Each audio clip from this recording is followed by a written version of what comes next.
Chapter 37. Now Jacob was living in the land where his father had made a place for himself, in the land of Canaan. These are the generations of Jacob. Joseph, a boy 17 years old, was looking after the flock, together with his brothers, the sons of Bilhah and Zilpah, his father's wives, and Joseph gave their father a bad account of them. Now the love which Israel had for Joseph was greater than his love for all his other children, because he got him when he was an old man, and he had a long coat made for him. And because his brothers saw that Joseph was dearer to his father than all the others, they were full of hate for him, and would not say a kind word to him. Now Joseph had a dream, and he gave his brothers an account of it, which made their hate greater than ever. And he said to them, "Let me give you the story of my dream. We were in the field, getting the grain stems together, and my grain kept upright, and yours came round and went down on the earth before mine." And his brothers said to him, "Are you to be our king? Will you have authority over us?" And because of his dream and his words, their hate for him became greater than ever.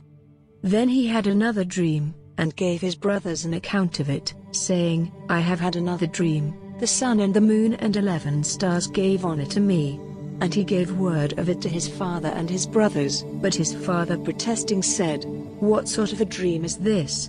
Am I and your mother and your brothers to go down on our faces to the earth before you?" And his brothers were full of envy, but his father kept his words in mind. Now his brothers went to keep watch over their father's flock in Shechem. And Israel said to Joseph, "Are not your brothers with the flock in Shechem? Come, I will send you to them." And he said to him, "Here am I." And he said to him, "Go now, and see if your brothers are well and how the flock is, then come back and give me word." So he sent him out of the valley of Hebron, and he came to Shechem. And a man saw him wandering in the country, and said to him, "What are you looking for?" And he said, "I am looking for my brothers. Please give me word of where they are keeping their flock." And the man said, "They have gone away from here. For they said in my hearing, 'Let us go to Dothan.'" So Joseph went after them and came up with them at Dothan. But they saw him when he was a long way off, and before he came near them they made a secret design against him to put him to death, saying to one another, "See, here comes this dreamer. Let us now put him to death and put his body into one of these holes, and we will say, 'An evil beast has put him to death.' Then we will see what becomes of his dreams." But Reuben, hearing these words, got him out of their hands, saying, "Let us not take his life.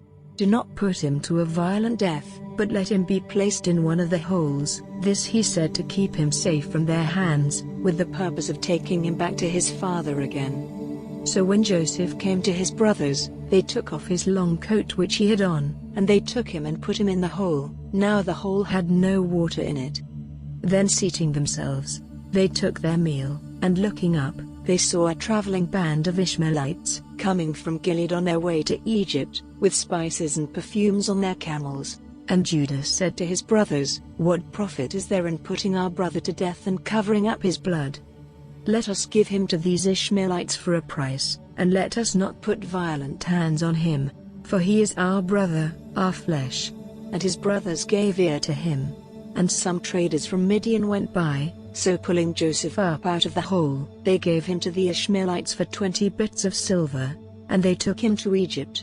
Now when Reuben came back to the hole, Joseph was not there, and giving signs of grief, he went back to his brothers, and said, "The child is gone, what am I to do?" Then they took Joseph's coat, and put on it some of the blood from a young goat which they had put to death, and they took the coat to their father, and said, "We came across this. Is it your son's coat or not?" And he saw that it was, and said, "It is my son's coat. An evil beast has put him to death. Without doubt Joseph has come to a cruel end." Then Jacob, giving signs of grief, put on haircloth, and went on weeping for his son day after day. And all his sons and all his daughters came to give him comfort.